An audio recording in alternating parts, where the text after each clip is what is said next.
Hi, everyone. It's Ben. I wanted to share this incredible walkthrough that we have done at the Embarc Collective with you. We had such a great interview with Lakshmi, and I wanted to go see the space where all of the magic happens. So we took a tour through Embarc Collective and learned about the history of the building and all of the intentional choices that the team at Embarc Collective made to create one of the most unique co-working spaces in the world. So ultimately, that's the purpose for why do we have a space like this.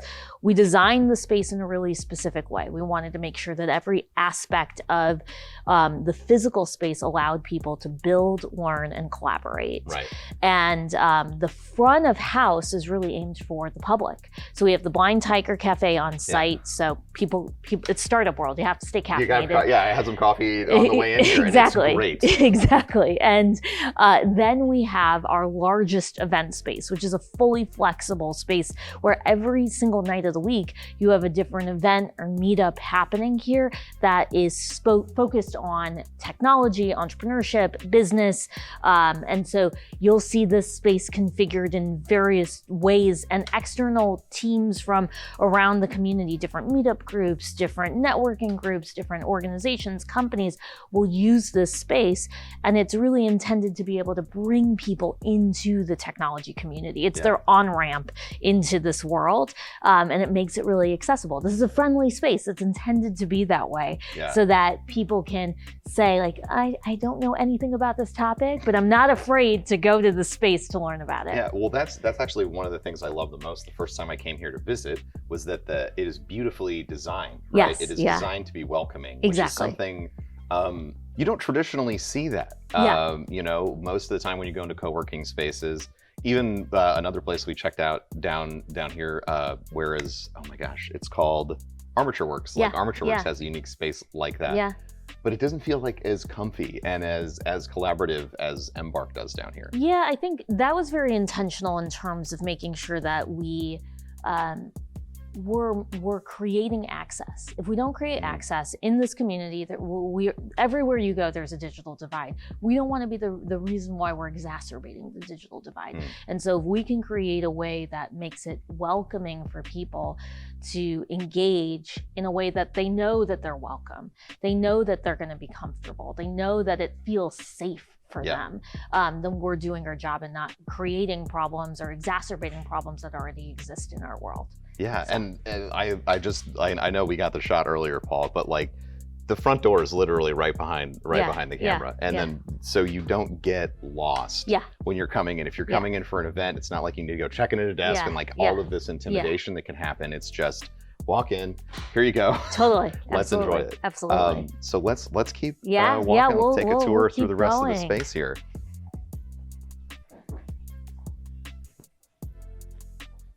Kaisha is the reason why we have such a clean, wonderful place. So her cart's a good thing. That's a face recognition. Yes.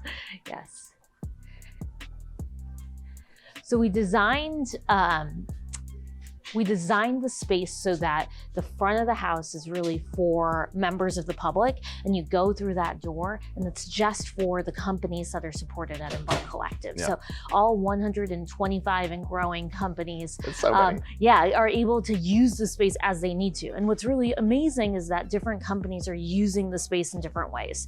So you've got companies that use this as traditional co-working, and so they might have open space or private space that they're in 7 days a week. You have other companies that COVID's changed their way of working, and so they might be here for their team meetings, twice a week here, and using the amenities just to have that in-person collaboration.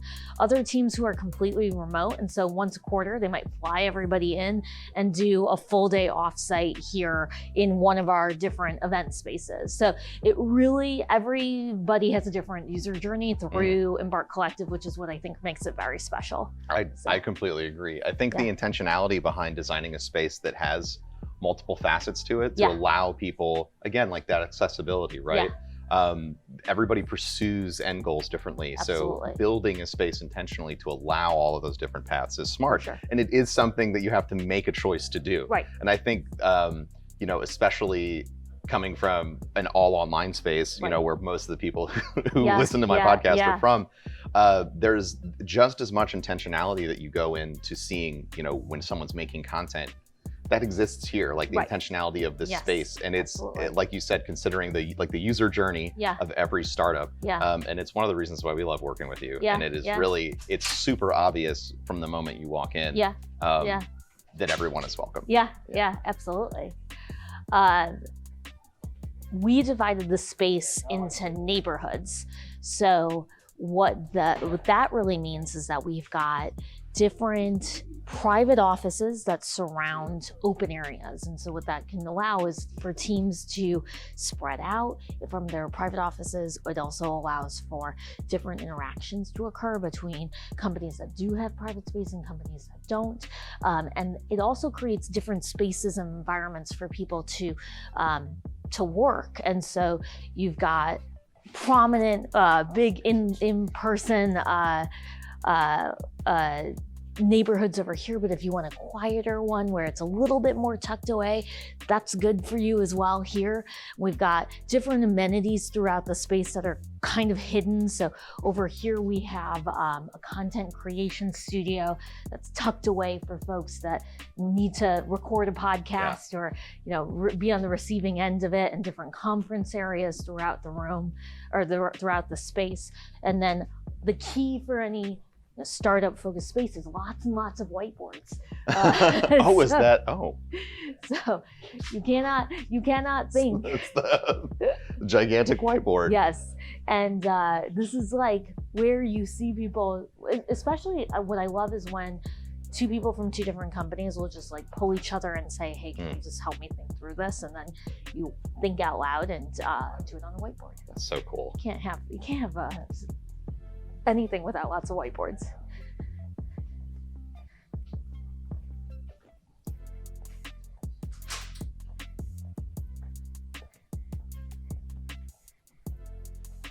We've got different other collaboration spaces here. So this one's in use right now, but this is really critical for bringing people together. And again, that intention around building, learning, collaborating. And then I'll turn on the lights in here. This one's less scenic. We're in the process of rebranding the space. But really the intent is like, you need to have different environments to be able to work. And so that's the goal, is that you could find 100 different environments to do 100 different tasks within the space.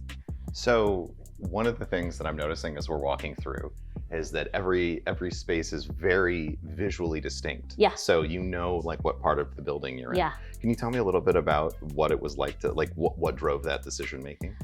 Some of the decision making was around the existing footprint that we had. And so in this space in particular, there was this brick wall here, and I didn't want to tear it down. I thought that this was a key wall in the 100-year history of this building.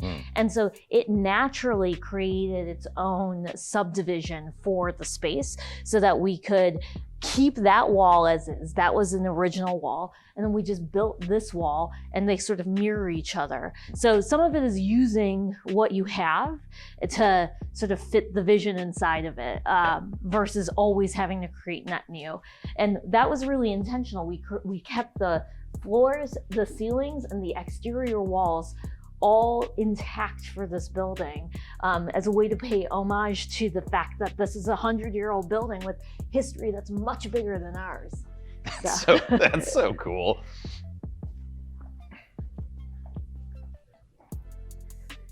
The amenities that you need in 2022. So nursing room, I'm proud to say that many people have to use the nursing room, which is awesome. And then our prayer room or meditation room, which also gets an exorbitant amount of use. Because nice quiet space. People need it. And then our quiet room. People are in there, but you can peek on in.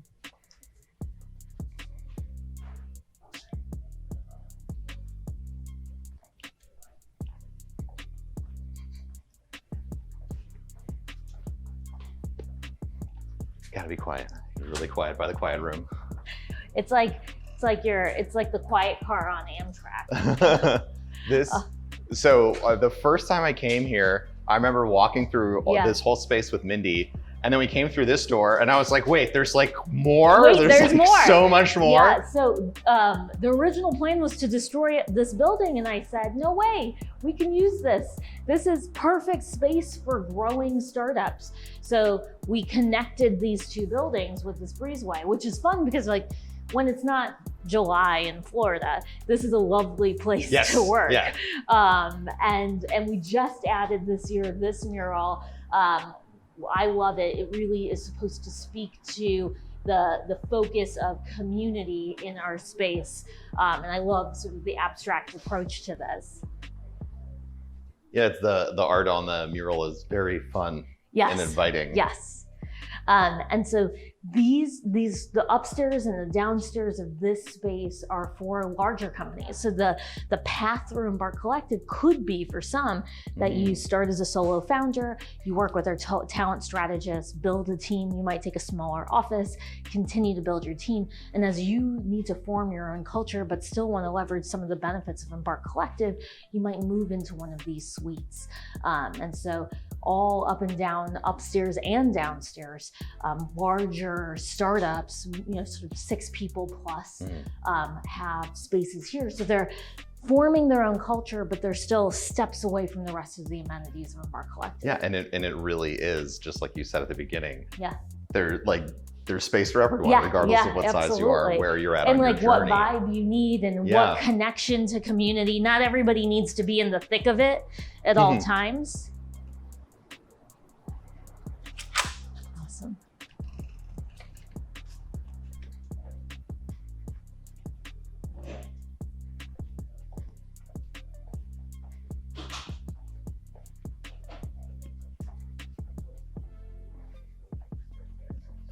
This mural I love. So this was done by a woman out of Portland, Oregon named Davy Barnwell. And what she did is I told her I wanted to have a mural that really showcased the growth of Tampa Bay. And so if you start to really study this mural, you'll start to see elements of the natural piece of Tampa Bay, whether it's the water of the bay or the Hillsborough River. You'll see little nuggets that point to things we're really proud of, like the 2-time Stanley Cup winning Tampa Bay Lightning. Yeah. And you'll see some of the urban landscape emerge through this, and then small pockets that are nods to Embarc Collective. That's very intentional. We as an organization, we as a brand never want to be at the forefront. We always want to be in the background supporting startups. And so we actually have a brand persona that is based on this premise that startups are the superhero and we are like Batman's butler, Alfred, in the background. And our brand persona is named Alfred for that reason. That's amazing. And so that's very intentional with our brands, is it's never about us, it's always about the people we support. Well, I love that. Yeah. I love the emphasis on art in the entire space. Well, art and the artist and the entrepreneur, like, it's such a parallel experience. So it's actually something that I learned from somebody I used to work for, who really introduced me to that concept. I am the daughter of a retired reference librarian. Books were my babysitter growing up. And so it was really important for me to create an environment of learning here through, you can learn through all of the people around, but you can also learn through codified knowledge through books. It still is relevant. Amazing. So members just grab books as they need it. This is like probably a third of our library because so much of it is gone. It's out right now, yeah. Yes. And then these are all of the companies that we support. Holy cow. It's really fun to be able to like have one visual representation of like, here's everybody who is a part of this organization, which is awesome. This is what was really cool to me when we were first talking to you all, like getting interested in getting involved. I went to the website to see who you were working with, and I was like, oh my God, like these are startups I recognize from the news. These are people that I've seen before. That NAC always stands out to me because they were, like remote tutoring and stuff like that before the pandemic. Oh my gosh, what a revolutionary concept. Yeah, they've had quite a run. Yeah, and it's been, it's incredible to me the diversity of the types of startups that are here. That was the other thing is I feel like usually people want to focus on a specialty. But this space really encourages that, like you're mentioning earlier, like interdisciplinary cooperation. We call it cross-lateral learning. Yes. So it's awesome. It is, I could stare at this wall all day, but I won't. This gives you an idea of the chaos of my head because I'm thinking about each of these companies every single day. I couldn't, that sounds fun actually. It's just, really it's not fun. A place that anyone should play. It's just a weird, messy location. So and then now we're suddenly back here. Yeah, it all makes sense. Yeah, it does. Well, as our board vice chair says, it's almost like we had a plan. It's like almost like you planned it all out. Yes. Thank you so much for giving us this tour. Yes, absolutely. This is truly it's incredible working with you, and it is really incredible to hear how you brought your vision to life in so many different ways, not just on the podcast, but with this space. And every ounce of intentionality that's been poured into it. Absolutely. So, I hope you have enjoyed watching our quick tour here at the Embarc Collective. And if you are in Tampa Bay or local to Florida area and you want to learn more about Embarc Collective or you want to get involved, you can check them out at embarccollective.com. Hello, everybody, and welcome to the Broman podcast. This is episode 153, and I'm super excited and also mildly nervous to introduce our incredible guest this week, Lakshmi Shenoy, the CEO of Embarc Collective here in Tampa, Florida. How are you doing today, Lakshmi? I am doing great. Thank you so much for having me on today. It's really exciting to have you on. For a lot of people, if they're tuning in or listening, they know about Rare Drop, but we don't really talk a lot about the kind of back of house things that we do, and that like they're not interested in all the details, but now they have to learn. So one of the reasons that Lakshmi is joining us today is because we at Rare Drop have had an excellent experience at the Embarc Collective, where Lakshmi is our advisor. So that means a lot to me, but someone who's listening, they're like, I have no idea what Embarc Collective is. So let's start there. What is Embarc Collective? Yeah, so we'll sort of back up to broadly. We'll talk about entrepreneurship. So entrepreneurship is really hard when you are starting your own entity, especially when you're in the technology space like we all are. It is really, really hard to build a new company, a new technology, a new set of services from scratch. And Embarc Collective is really aims at supporting individuals and teams who are building companies, specifically technology companies. And the reason why we do that is because it's hard, it's lonely. You need to make sure that you're not building in a silo. You need to make sure that you are engaging with other people who've been down the path before you and know the right questions to ask. And so that's why Embarc Collective exists. Our mission is that we help startup talent build bold, scalable, thriving companies. And we get classified into a bunch of different orbits, and that's because our suite of services as an organization, as Embarc Collective, is really vast. So a lot of times people will classify us in the incubator or accelerator space. And what that means is that those are programs that exist, again, to support startups or technology companies, investable companies. And they are really focused in on making sure that they are walking those companies through a process of, this is what growth looks like. Then there's a world of co-working. So your WeWorks and your Industriouses, and they're creating a physical community for people to be able to come and work so that you're not, in your basement or your closet or your garage, building by yourself thinking, thinking, oh my God, this is the best idea ever. We are a sort of an amalgamation of all of that. And so we call ourselves a startup hub. And we've added some nuances to the way that we do things. And that you had mentioned the advising services. Our big differentiator from sort of the traditional incubators and accelerators out there is that a lot of those organizations are leveraging volunteers to help advise companies. And just as if you're building a startup product or a technology product, you're not going to get some volunteer developers to build your software. You're going to pay people because you want a good job.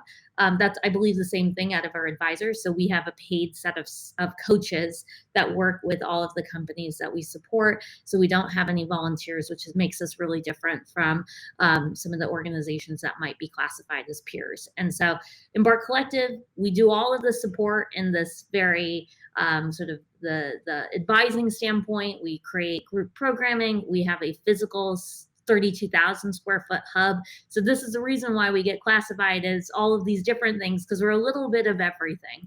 But hopefully in doing that, we're creating our own category.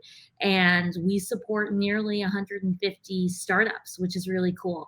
It means that our lives here at Embarc Collective are crazy because we're living the ups and downs of 150 technology companies on any given day. But if you're like me and have just a vast interest and curiosity in how businesses can grow, it's the best job you could ever have. Yeah, that sounds amazing. I've always been in love with seeing things that exist in the space, business wise, as parallel entities and watching them kind of come together. That was one of the things that inspired me 10 years ago to start streaming. In 2013, all of the major television networks were trying to get the big word. I don't know if you remember, the big word was the second screen, right? Mm-hmm. Like, how do I get you to engage with Family Guy with this app on your phone? And there's all sorts of really wonky implications or applications, like, here, download this and scan this QR code and listen to what Brian says during this episode, and then you'll get a hamburger. Just really kind of, it was the first steps at this integration. And then I saw Twitch, where they just took the second screen and put it in the web window. The idea for the second screen was, first screen is the entertainment, the second screen is where you're building community, where you're building your network. And so in 2013, I was like, oh man, that's what Twitch is doing this. They're putting everything together. So I thought that was awesome. You mentioned that, traditionally people are going to find co-working spaces or they're going to find tech incubators. And what sets Embarc Collective apart is that you do everything.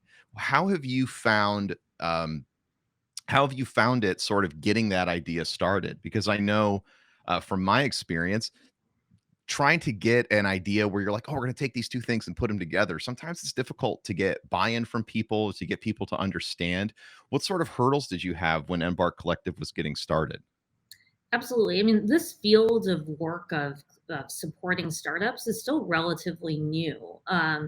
I think about, I used to work in Chicago at an organization called 1871, which supports about almost 500 startups. And this was one of the first sort of blended models that the country had seen. And 1871 just celebrated its 10th anniversary. So just as the world of the second screen is just about 10 years old, so is the field that I'm in. And it's still, to me, very much in an experimental phase, and a phase where anybody who is joining this world of startup support can very much be a creator in what it looks like.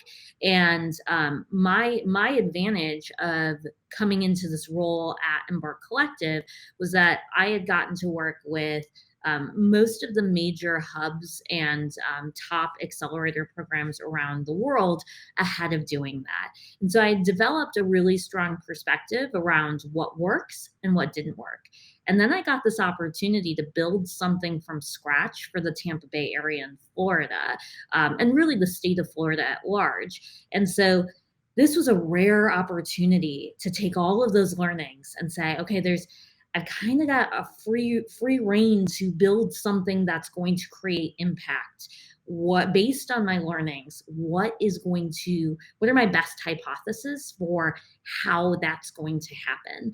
And that's what Embarc Collective was really created on. It was a couple of core premises of every startup founder is different. They come with their own different levels of experience, different gaps.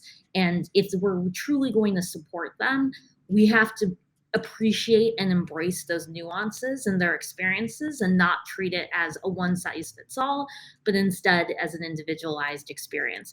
That is so much the premise of Embarc Collective, is how do we deliver a great individualized experience? And then the second point is what I talked about before, which is that most programs that exist to support entrepreneurs are leveraging volunteers from a community who all mean really well, but oftentimes if you're not paid to do a job, that you sort of fall down the priority list when you're the volunteer of an organization, because life gets in the way.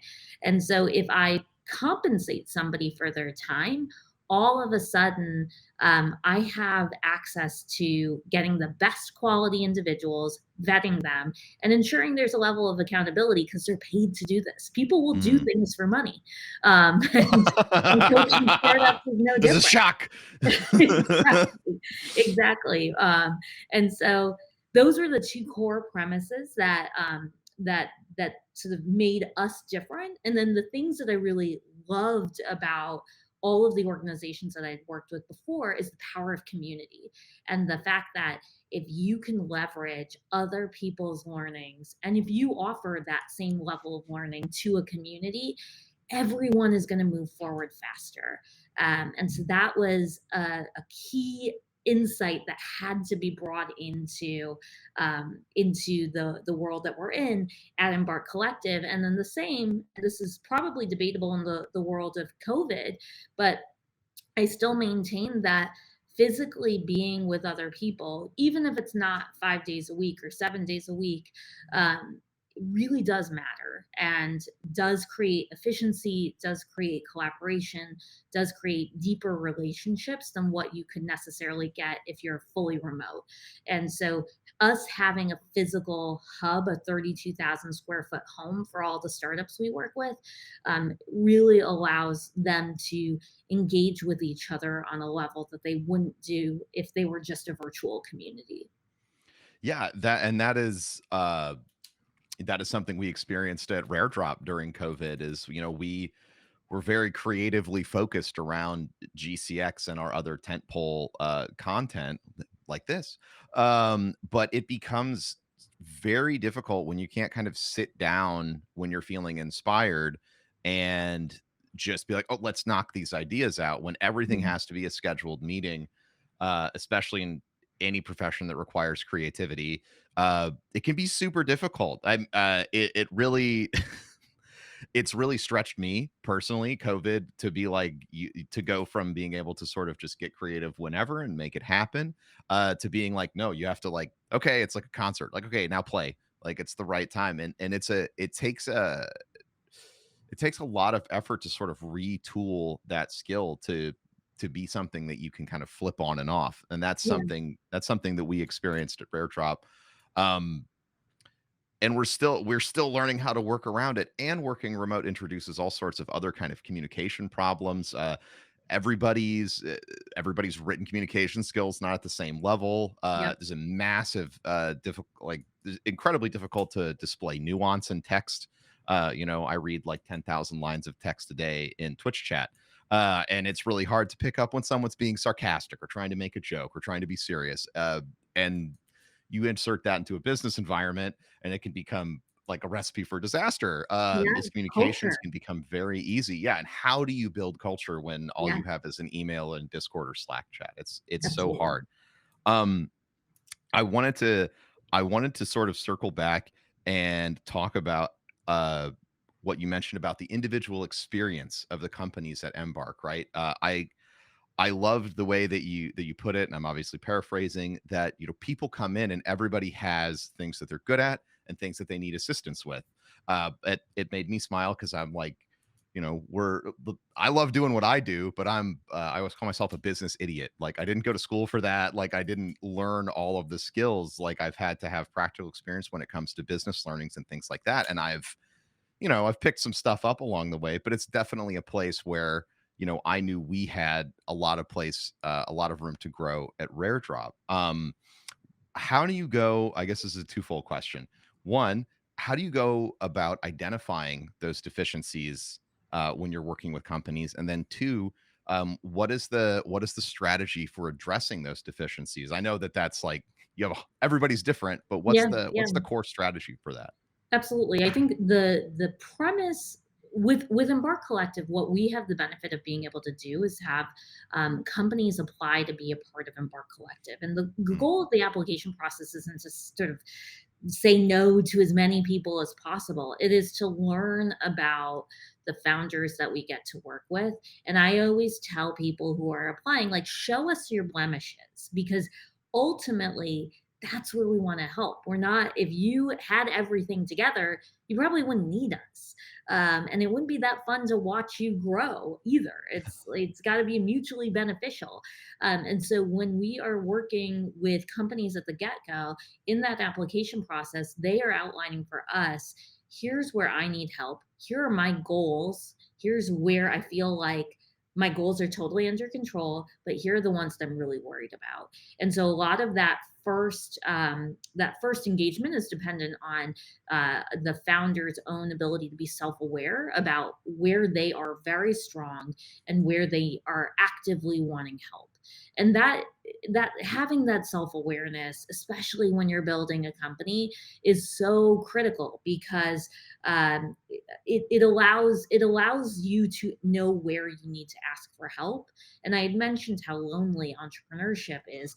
If you don't ask for help, it's going to make the process all the more lonely, all the harder, unnecessarily. And so that's where we get our first set of data points, is from the founding team themselves.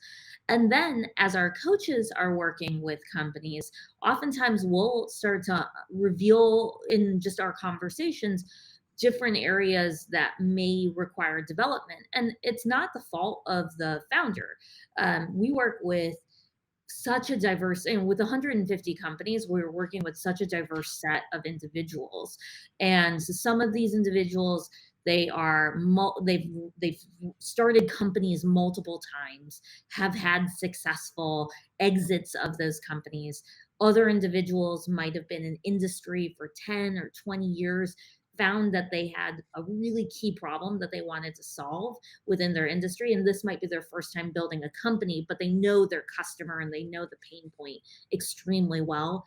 Others are, newly experienced in all sorts of things. And so they might just be finishing up whatever schooling they're going through and are really passionate about a pain point or a problem that they want to solve. And the business world, the customer world, just getting to that product market fit that every startup needs to find, that's all going to be new to them. So we deal with so many different variations of needs. And so in those coaching conversations, we can start to identify, in this moment of where this company is today, here are the areas where we need, as a coaching team, really need to help them move forward, because this need is going to be a do or die for them to be able to progress their company to the next day. And so that combination of self-awareness as well as coaching assessment is how we can identify the best ways to support companies. I think I think that's incredible. I love the I love the call out of awareness, right? I think that so many times having, being in gaming, it was like the hot thing to start a company in gaming for a long time. I mean, it still is. It's a great industry. There's lots of Yeah. money to be made. But so many people would, they'd see one company in the gaming space be successful and they're like, oh, okay, well, they're that's a monolith, so let's like chip off some of this market space. And then so Totally. you just have everybody's jumping in to Yeah. sort of start up a company that's similar but just a little different. Right. And many of those have failed Right. Right. from my experience because of what you mentioned. I think that especially coming from, people my age, younger, like millennial, Gen Z folks, everything has been incredibly automated for us. Like, if I want to get a home loan, I can download Rocket Mortgage, fill out the information, and then I have mortgage brokers calling me like Yeah. nonstop. Same, like, and that's a huge expense. Like, that is a very complicated process. And so I see that kind of behavior enter entrepreneurship, where it's like, where's my app for this? Yeah. Where is the quick startup? Like, where's the button? Like, where's the group? And I mean, and therein lies the problem, right? You see occasionally, well, I wouldn't say occasionally, you always have the people who are out there like, buy my course, right? Like, I'll Mhm. show you how to do this for $500. And it's just information that's available out there for free, or things like that. So taking awareness and actually applying it to, your business model and what you're trying to grow, so that you can take an even keeled, like, fair-handed look at what your deficiencies are, is such an incredible first step. But I think, um and I'm speaking for myself, it's very scary to do, Yeah, um absolutely. because you are identifying all of the things that are kind of counter to the dream. Like, the dream is this business will be successful, Right. but when you're identifying, the negative elements, the things that you want to improve, I like blemishes, such a nice word. When you when you're identifying the blemishes, you are pointing out the things that could cause your company to fail. Yes. So, I guess my question is, how what do you recommend to somebody who is getting in, they're an entrepreneur, they're getting their business started. How would you go about sort of overcoming that internal hurdle of saying, I need to look at what I'm doing wrong, or I Right. need to look at what needs to be improved, without letting it become self-defeating? I think the challenge, that tension that you're bringing up is so acute and so prevalent with pretty much every founder. And I even, just take it to the internal dynamics of a company. So let's say you're founding a company and you're at the early stages of doing this, and really what you're doing is you're trying to build a team, perhaps, to get this vision off the ground. So ultimately, at that stage of company, you are selling people on a vision. You're selling these prospective team members, if you're trying to hire employees, on your vision and your ability to do that, to accomplish that vision, and their Right. part in delivering on it. And then at the same time, I'm saying, like, you've got to be self-aware and know what you're good at and know what you're not good at. That creates an inherent tension, I think, between, these people are signing up because they believe in you and they believe in the vision, and you're now telling them this is all the stuff I can't do. Yeah. You want to, joining a startup is really scary because it's volatile and it's uncertain. It's not like going into a salaried job where you can count on your paycheck every 2 weeks and your benefits and stability is what Yes. you had. So, Oh it's my God. I think this is the stuff that I love working with founders on, because it's not necessarily, there's this great balance of how do you demonstrate vulnerability with your team while maintaining confidence of your ability Yes. in your Yeah. team. And sometimes just that honesty and just that transparency can create that confidence, because there's no surprises with the team. They know where you are going to shine. They know what you can do for the company. But at the same time, they recognize that you're human, that you are developing alongside a company that is developing and evolving every single day. And so there's a level of maturity that has to happen on both Mm. sides as you're leading a company and as you're joining a company, to recognize that this entire process is dynamic. And if your team members don't see the fun in the dynamic nature of it, and if they don't enjoy that ride of what the startup life is, which is not for everyone, and I would never profess for everyone to join a startup, because you have to have a very certain type of personality to succeed in this world, in the startup world. But but I think I'm sort of blabbering about this because it's complicated. It's not like a set answer. It is relationships, it's trust, it's honesty, but it's still always believing that the vision for why we started this company is going to hold strong no matter what bumps we are going to go on this ride. And if you can balance all of those things together, I think you have a better chance of being successful than somebody who's saying, like, I've got everything under control all the time, or somebody who's like, I have no idea how to do anything. Please tell me what to do. Yeah. I think you put a really fine point on it with the the difficulty is you have to get buy-in from people, but then you have to be honest with them. And it reminded me a lot of, and I guess you could say like at Rare Drop we're a little addicted to starting companies, but it reminded me a lot of when we started King's Coast. Yeah. Um, you know, I've always been a fan of coffee.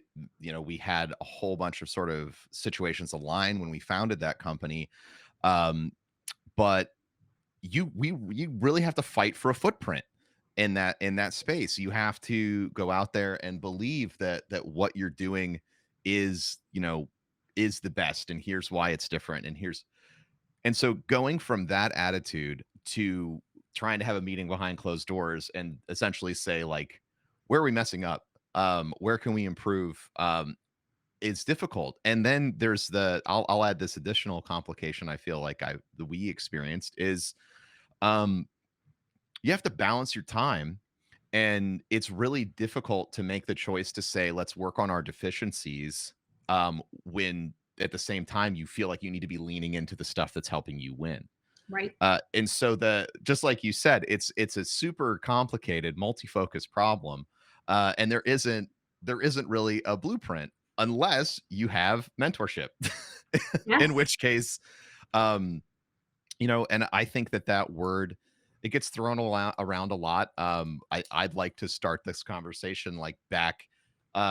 If you're starting a business, whatever piece of social media that you frequent, whether it's TikTok or Twitter or LinkedIn, there is just an inordinate amount of advice about mentorship, Yeah. from everyone from like Gary Vee to random guy on the street to your best friend. Everybody has an advice about, like, you need to find a mentor, or no, you need to learn how to do this yourself, or like read these books or do that. And it gets super overwhelming. Hmm. Um, so I feel like Embark is kind of an answer to that very complex issue, because you provide, like you said, it instead of volunteers, you have paid. I'm using the word mentor, but you said advisor, right? Yeah, coaches. We Yeah, call them coaches, but I coaches. mean, it's That's the right. same. It's semantics. Yes. Yeah, semantics, same role. So, twofold question here. One, how has mentoring, coaching helped you along in your career, and what results did that produce for you, and what would you say to someone who might be resistant to accepting mentorship, because that's another thing that I see a lot. Also, I'm stubborn, so it's something I personally experience, so I am curious, Yeah. what has mentorship done for you, and how would you convince somebody to pick up on some mentorship if they're like, nah, I'm not interested. Yeah. Mentorship is it's an interesting question to go into because I think everyone has been impacted by a mentor, whether they know it or not, whether the person mentoring realizes that they were a mentor to someone. I'm one of Mm, those people who doesn't believe that um, you need to go and formally ask someone like, "Will you be my mentor?" I think that there's ooh. mentorship moments that exist, and you can get mentored by anybody. And maybe it's not forever. Maybe it's a point in time when you really needed that guidance, but that's sort of how I think about it, and it's a little morbid because both of the people who I consider to be mentors in my life no longer are living, which is a fascinating thing to think about. How do you still get mentored by somebody who's passed? But Mm. that might be a whole different question. But So the first person is my father. My father was a scientist, and he is he passed away in 2017, and that was right. It was about a month before I launched Embarc Collective. And so what's been really fascinating for me is, he's a scientist. The scientist and the entrepreneur are not that different. They're both pursuing something new, building something from scratch, taking that experimental mindset and putting it to work. And what's been fascinating to me is to watch myself ask, how would my father go through this challenge and then behave accordingly? And so you can take the memories of how they modeled behavior to guide how you could behave in the moment, even if you don't have their real-time feedback to go across. So in that way, I mean, if you could get mentored by a historical figure. I could get mentored by George Washington if I wanted to, using my logic there. The second person who, I'm assuming my father probably realized he was somewhat of a mentor to me, probably the principal one as a parent. But the Mm. second person was my first boss when I used to be in the creative industry. I used to work at in advertising, and my first boss, her name was Amy Kleckner. She was a mentor to me the minute I stopped working for her. She became a mentor to me, and I don't think we ever actually established that relationship. We always just called it friendship. But Mm. she was maybe 15 years older than me, and really a guide for me in terms of uh, how I could work through challenges. And unfortunately, she passed away in a car accident last year. And there's multiple times that I think about how I wish that I could turn to her in real time to ask her how to deal with certain things. But even without her today, I can still do the same thing that I do with my father, which is just predict how would they react. And with her, I specifically think about, she was, there was a 15-year age difference with us, but we worked so well together. And I think the statistic is like I think there's 4 or 5 generations in the workforce today. That Mm. multi-generational dynamic is Yeah. really pronounced right now. And so I'm always so curious, like, how would Amy deal with this? Because she was so good at dealing with me as a millennial and her as a Gen Xer. Like, she obviously had figured something out. I sort of try to predict how she thinks about it. So a little more, probably more morbid than you thought I was going to get with thinking about my own mentorship. Like, maybe the moral is don't become my mentor. Uh,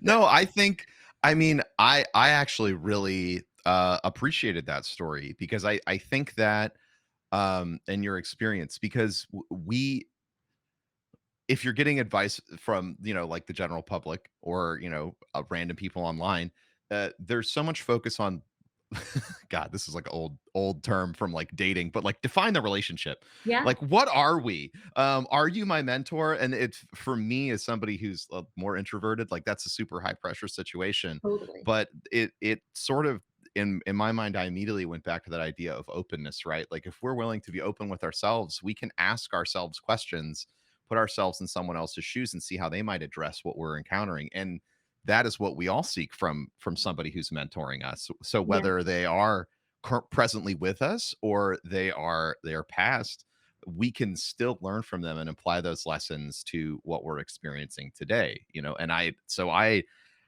that was very educational for me, and I really appreciated you sharing all of that with us. I think that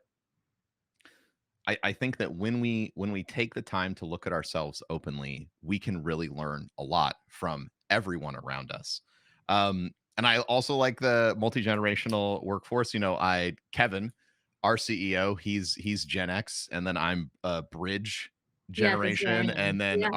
our youngest co-founder is a millennial, and there's like a 10-year age gap from oldest to youngest, and it is very interesting, and I actually find a lot of comfort in it, knowing okay, like I might not know how to tackle this problem, but I'm always confident that Kevin knows like how to approach something because I feel like it's like, oh, this is more of like a Gen X problem. Yeah. Yeah. And because there are talents that we pick up based off of the times that we were raised in, and Yeah. it's really incredible. To to To Go ahead. Yeah. to answer your second question about just sort of how Mm, this uh, informs how I think about mentorship, particularly with Embarc Collective. Our perspective is that we as a coaching staff try to just ask questions. I don't. When we give advice, we try to make sure that it's very clear that this is advice. This is one person's perspective based on their singular experience, and you can take it or leave it. But I think the power when you're asking a founder questions, what that does is allows them to identify their own blind spots, and it allows them to make the right decisions for themselves, because ultimately that's what matters. It's easy to dodge out, just divvy out to advice to somebody, but it's just going to be so specific, and so ultimately you want to make sure that the founder is doing what's right for themselves, and mm, hopefully by asking them some questions that force critical thinking and force for them to think about things from multiple perspectives, they can make the right decision for themselves, rather than just blindly following whatever the advice is. So maybe that's because I don't have, my key mentors are not there to tell me exactly what to do, and I'm sort of surmising it. Maybe that's why I have that perspective. But I really think that what that does is it teaches somebody to fish. Like it's mm. not handing them, it's not feeding them. It's sort of saying, like, here's the exercises, here are the things to think through, the frameworks to go through to make decisions as big as the ones that you're making as you're building your startup. I I mean, I'm in complete agreement with you. One of my favorite quotes or concepts when dealing with strategy is like a good strategist doesn't understand the solution perfectly, but they understand the problem better than anyone else. Yeah. When you ask questions about the problem, you get to the solution will just show up, whether it'll show up to you or someone else in the room. Like eventually it's like, oh, the talent there will once the problem is properly defined, it tends to resolve itself. And that is the process of asking questions, right? And so Absolutely. yeah, I'm biased, but I think that's a great answer. It's a good answer. All right, like Family Feud. Uh, um, Switching gears a little bit. Um, I wanted to take a minute and talk about education. So we were talking a little bit beforehand, um, and your educational background. You have a bachelor's in sociology, which is not direct application to what you're doing right now. So I'm as somebody who has a different degree to what I do as well, I'm really interested, how has the study of sociology informed your approach to all of your business practices? Yeah. Kind of, if you want to start from the beginning there, or if there's great applications now. I'm just really fascinated about how you applied that to what you're doing currently.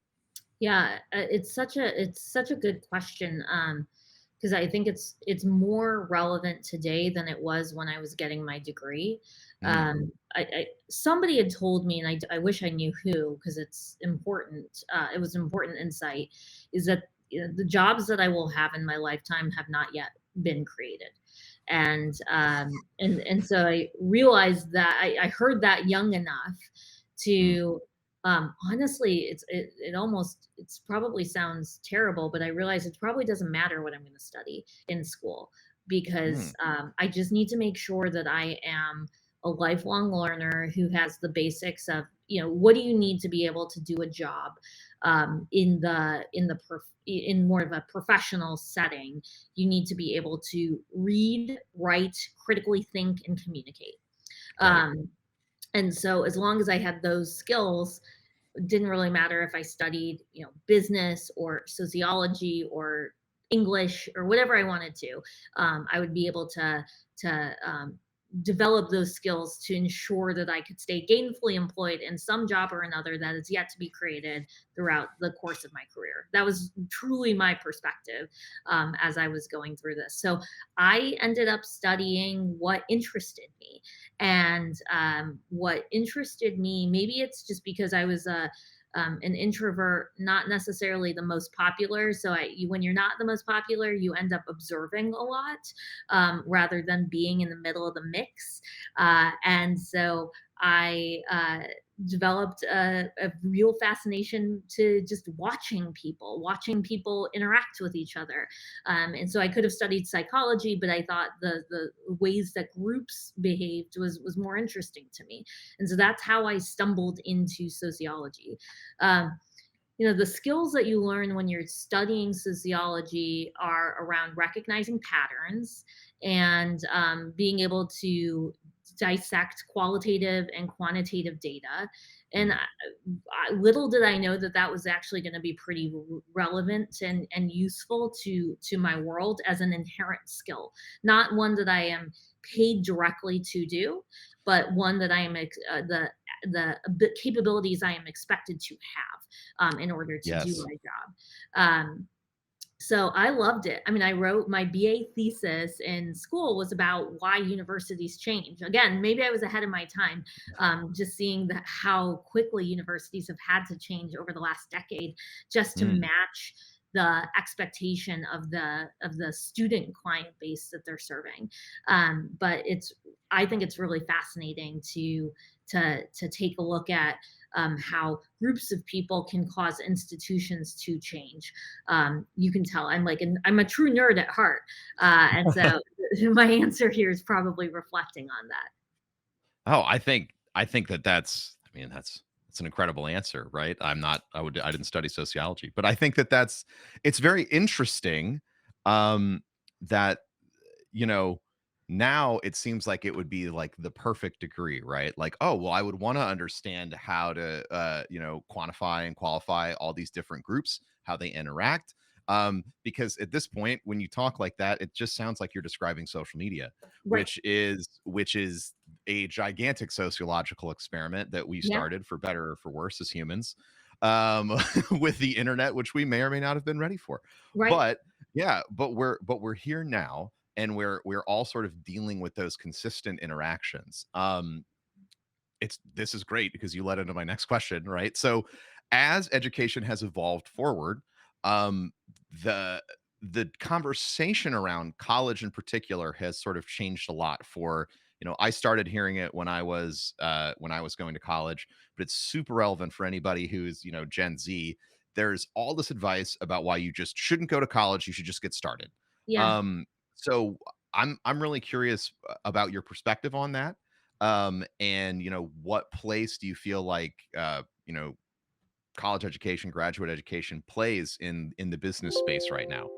Because if you were to just sort of look at the wide swath of information available, it's like, oh, just get started with your business now, and then go to school later. What are your thoughts on that? I don't know if I have like a one set perspective on this. I think that there's so many examples of individuals who have just bypassed all of any traditional higher education and been incredibly successful. But at the same time, having gone through, a traditional 4-year bachelor's degree, and then I got my MBA, I'm one of those people who could say I got a lot of value from those experiences. So I don't come to the table with judgment on right or wrong. But I do come with an appreciation that there's not one right path for an individual who wants to enter the field of business. What I will say is that if you do decide to bypass traditional mechanisms, you've got to be ready to do the work yourself. And so, you think about the learnings, a lot of times we will sit in the classroom and think like, why is this going to be relevant to me? And maybe a lot of the time it's a very fair question to be asked. But if you're not creating what school does is it creates space for you to take time to understand concepts, digest them, and hopefully be able to share them, as and figure out what to do with those new learnings. And so without creating that space, through the mechanisms of school, if you're going to do it on your own, how are you going to create that mechanism of space? And so I experienced this, now being out of school, I have to be really deliberate about creating space for myself, to spend time to learn, because otherwise I'm going to get behind on things. Otherwise I'm all of my skill sets are no longer going to be relevant if I'm not continually investing in them, even without the mechanism of a formalized education. So I think having that willingness to do the work, and many people, particularly in entrepreneurship, are ready to do that work. And so for them, this could be a path where, the traditional way isn't necessarily critical. And the other thing is that if you're not pursuing entrepreneurship, even, and you're pursuing other fields, sometimes those industries haven't caught up to you as a candidate in terms of what you're bringing together. And so the way that they are evaluating people is still based on, I wouldn't call it antiquated, but I would call it sort of that more traditional education expectation. And so that would be another thing to think about is, based on what you want to pursue, are you going to be limited from opportunities because the people making the selection do not classify your capabilities in the same way that they could be. And there's lots of companies that are trying to change perspectives, because that's going to open up the candidate pool so much. If you can stop thinking about, like, I need a 4-year degree and I need 3 years of experience and I need it in these fields, and if you can start to think about, well, what skills is somebody coming in with, rather than what experience is somebody coming in with. I think that is going to hopefully be something that we change. But if you're getting a job today, recognizing that the world may not have caught up to you, and that's going to be, extra work, extra, applications to be putting in, that sort of thing, in order to prove that you're coming to the table with the right amount of experience that makes you more qualified than everybody else who has the more traditional skill set. Mm-hmm. I like that. I like that perspective a lot.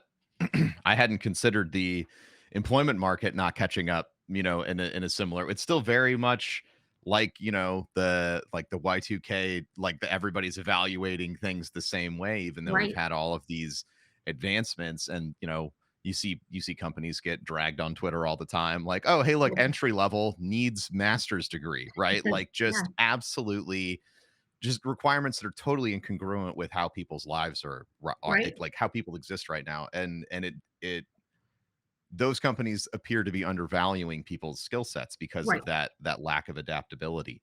The good news is I have started to see change. So even if it's not going at the pace that we need it to go at, I do think that there's an increasing number of employers that are being really reflective about how they're thinking through things.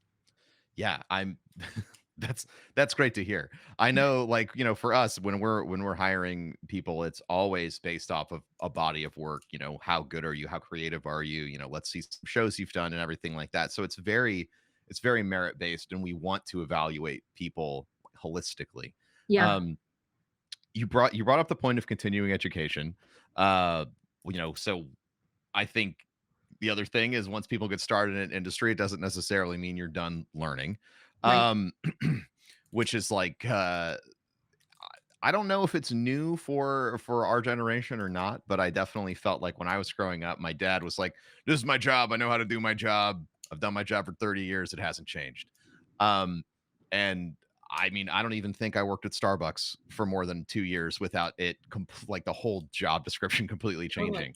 How does one go about making sure they can continue their education and remain, adaptable in a workspace?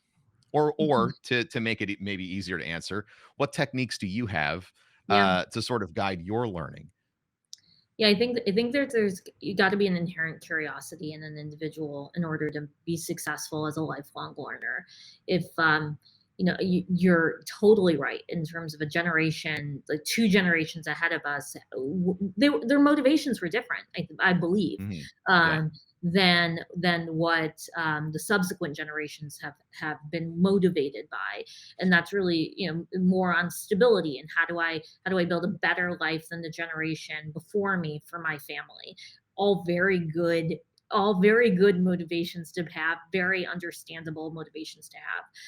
I think that there's been an increasing priority on experiences and the types and the diversity of experiences individuals can have in subsequent generations that are informing the fact that like you're not going to stay in a job through the duration of your career anymore. You're going to be with that job for a few years before you're ready to go and have a new experience, and that's just the way that we are right now. And so in order to make that happen, you have to have curiosity. And so from my perspective, I'm the daughter of a librarian. So I grew up like any day I had a day off of school, I went with my mom to work, and she basically was just like, now this is your daycare for the day, figure it out. And so I find incredible comfort with books, which is, probably not, I sort of surround myself with other book files. But I don't know if everybody is like that, but that's how I create the space for myself to learn, is by reading. And that seems to be working to a certain extent for me. The other thing I would mention is like events are a great place to learn. I think about GCX and like how are everything that you guys are offering to the community is a great way to understand like what's relevant, what's top of mind for the gaming community. You will learn this at GCX, especially if you're like not in the weeds of an industry. Like going to these events are such a great way to understand like what should I be knowing about?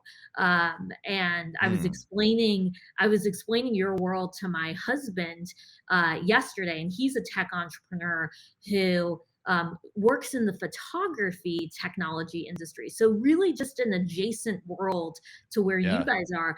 But everything I was sharing about the gaming and the streaming community was totally new to him. And so now in that conversation, you've sparked somebody who said, whoa, I'm behind and I need to learn about all of what's going on in this world, because if I don't, I'm going to be left behind in my world.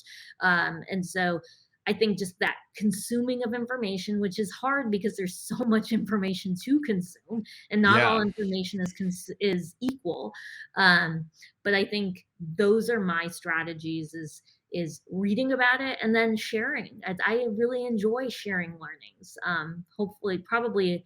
I hope that the people around me enjoy hearing them. But that's a question I just I don't dare ask.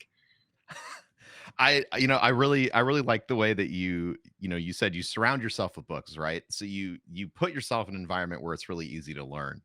For me, I'm constantly consuming media because that's a part of my job, and it's easy for me to learn that. I'll scroll on TikTok for like 4 hours some nights, but I'm not sitting there passively consuming the information. I'm picking it apart, I'm analyzing it, I'm seeing like how is this cross applicable and things like that. I think that for me, the big lesson for continuing education is you have to make it easy for yourself. Like you have Yeah, to make it something that you will organically want to engage with every day, instead absolutely. of I was raised in a pretty rigorous academic environment where I had a lot of expectations. And so for me, after I got out of college, I was like, never reading a book ever Yeah, yeah, again. yeah, Like yeah. I'm never writing a paper.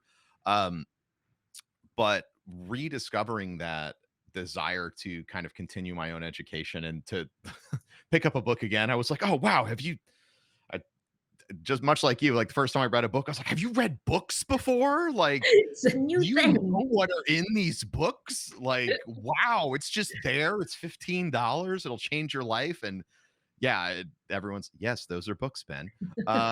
You know, but it was I had to come to that place where it became easy for me, and I had to find the places where I wanted to continue my education, so that I could do better at my job. Yeah. And I think the other thing is, and this is just general application for anyone, um, how you learn is going to look different. I'm neurodivergent, so like I don't learn and apply information or relate to Most information. entrepreneurs are the same. Yeah. Yeah, Most are that neurodivergent. so you need to be willing to accept Yeah. um the things about yourself that like maybe they weren't like necessarily reinforced as positive attributes as a kid, but those, for me, the fact that I was always chasing new ideas, and like, I would get bored with one thing and then I would be like, well, how does this work here? That's great. That's lateral thinking. That's how you Yeah. can interconnect things and make stuff work. um but accepting how you learn and then not judging it would be that was my journey. I was like, I have Totally. to do it, have to do these worksheets and all this other stuff. No. um I think that learning how you learn is one of the best investments that you can kind of make into yourself. Little meta learning. My hack around that is Hmm. for people who are trying to figure that out for themselves is just thinking back to when you were a child and you had free time. That was like the last time I had free time was when I was a kid. Right. What did I do when no one told me what I had to do? And I would build forts Mm. like out of blankets in my house, and I would get a stack of books and I would read it. And that was the realization for me that I was like, oh, I actually really enjoy reading because as a 6-year-old, that's what I would choose to do for fun. And so thinking about what did you choose to do for fun when you were a child might give you insight into how you want to learn and how you want to spend your time and find new experiences. Man, that's dead on, because when I had free time as a kid, I would read the encyclopedia because it was the Yes. most information Yeah. dense book I Yeah. could find, and I wanted to consume as much information. I didn't want other books. I'm like, Yeah. that's I love that it jumped between topics, Yeah. right? You could be reading about eucalyptus, and then you'd be reading about Earth, and then Yes. all In of the that opposite stuff. order. Yeah, right. Yeah, exactly. But you could just jump around in there, and it was like Yeah. every field. So it was like TikTok for my little 6-year-old brain. Um, Totally. and that is an awesome question. Like, what a mind hack that is. Um, to bring everything around, um, we talked in the beginning about how, I talked about how gaming and streaming is still relatively new, and you talked about how this sort of mentorship, incubation, we work, all of the stuff is new. It's being forged into the future. I always like to talk about, when we have consulting clients, I always like to say, everybody in gaming is just starting to understand what they're doing. Like, if you were to task what I do as like a traditional like guild job, I'd be a journeyman pipe fitter right now. Mhm. There is nobody in the streaming and content creation pace that are like master plumbers right now. No one's been doing it Totally. for 25 years, built multiple businesses, helped build a dam. Like, nobody, those sort of monolithic experiences, and that information is still being forged right now. And you put a great point on it earlier, talking about how it's very experimental right now. So my question is, um and you can answer this however you'd like, is what do you see emerging right now that are sort of becoming these new defining terms for, um for the incubation or accelerator space? Um, I think some of the things that excite me that I'm starting to see is a realization that you can't have a program or startup support for the sake of the organization delivering that support. Mm, I think that this many years in, there's a higher level of scrutiny by startups on what is going to actually deliver value to them.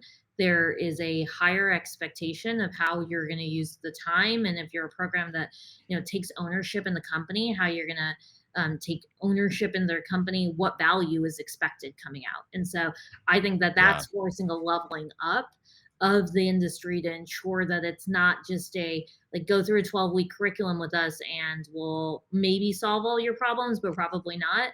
And that's the end of the relationship. And so you're seeing more specialization around like, here is what we can offer to you. We can offer, we're really good in this specific industry with this type of customer. I also think something that excites me is that there's, especially as you are starting to see some of the markets turn, I think there's going to be less of an expectation that startups have to grow through external capital, specifically venture capital. Not all companies, 90% of companies are not taking venture capital, but we tend to glamorize those that do. And we glamorize the raise, not what they do with the money. And so I'm hopeful that that narrative is starting to change so that we can appreciate that there's multiple ways to build. Not every company needs venture money to scale in the way that's right for that team.